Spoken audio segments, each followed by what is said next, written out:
اس وقت میں سمجھتا ہوں کہ میرے نہیں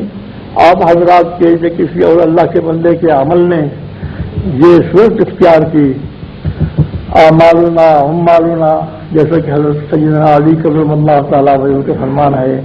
کہ ہمارے حاکم ہمارے اپنے عمل ہیں۔ تو میں اپنے عمل نہیں بلکہ اللہ کے بعض بندوں کے عمل ہوں گے جس کی وجہ سے جنت ضیاء الحق اس وقت وہ اعظام حکومت سنبھالے ہوئے ہمارے سامنے موجود ہیں۔ اللہ تعالیٰ ان کو سلامت رکھے،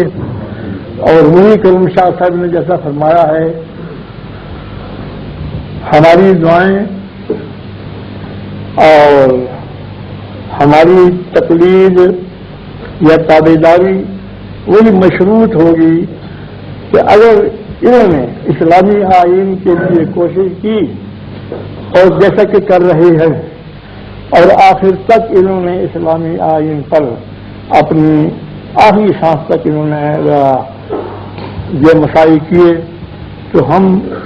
تن من دھن سے ان پر